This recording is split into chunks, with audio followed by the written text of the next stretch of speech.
The greatest gift you can ever give someone is your time. And the most precious gift you can ever receive is when someone shares their moments with you, even the difficult ones. The first time I saw him, I knew he was special. 10 tiny fingers and 10 wiggly little toes. Instantly, he became my everything. As he grew, I could tell he was smart, funny, laid back, and kind. He made friends very easily and eventually met a girl, fell in love, and got married. He even purchased the family home to begin his new life's journey. He was happy, and I was glad. Then one day he phoned me. Hey, Ma, there's something I have to tell you. I wanted to do it in person, but it's been crazy busy at work. Sure, Mike. What is it? My cancer is back. Although it was very familiar to me, I was nervous pulling up the driveway. I saw that the side door was partially open, so I gave it a tap, walked inside, and headed straight down to the basement because that's where he would be. He wasn't quite ready to leave yet, so I sat down and pretended to be interested in the tennis match that was on TV. But actually, I was just watching him. He didn't run up to me like he used to in earlier times when he belonged to me. He'd outgrown being Mommy's little man.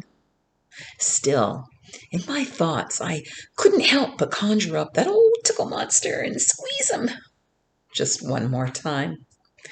Oh, how his eyes would sparkle when he laughed. Traffic wasn't bad that afternoon, and we arrived at our destination in good time. The room was open concept with some desks by the wall, a few chairs near the door, and right in the middle, 3 large recliners, all set up and ready. He had the one closest to the guest chairs, which was good for me. They tended to him right away. I watched, but tried to appear nonchalant, unconcerned with what was happening to him, while deep inside a well-disguised exterior. My heart was breaking. But then the sun shone in through one of the windows, and it added streaks of gold to the mundane putty-colored walls. And just like spring's first daffodils, it offered hope. Once it began, he played with his cell phone, as did I.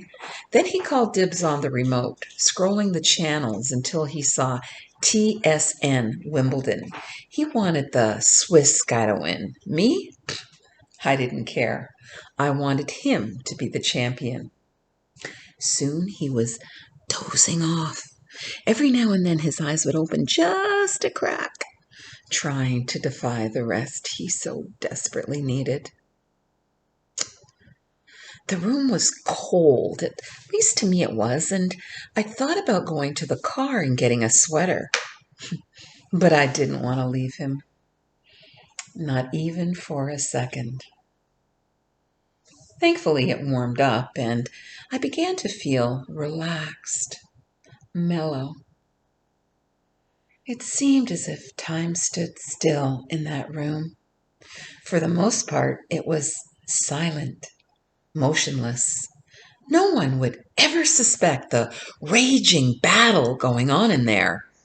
But I knew a war had been declared. For 2 hours straight, I just sat there, totally still. There were no deep-rooted conversations. We didn't say much of anything, really. His tiny hand had clenched my finger and stolen my heart 40 years earlier. There was no need for small talk now. The drive home was rough, but we managed.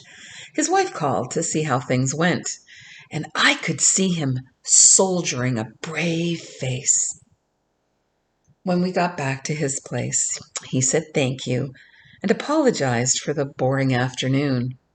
I smiled and said I didn't mind, and I'd be happy to take you again any time. With that, he leaned over, kissed me on the cheek, got out of the car, walked into the house, closing the door behind him.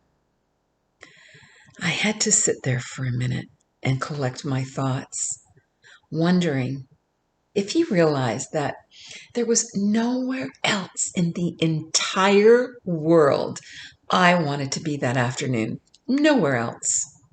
It didn't matter that there was nothing much for me to do.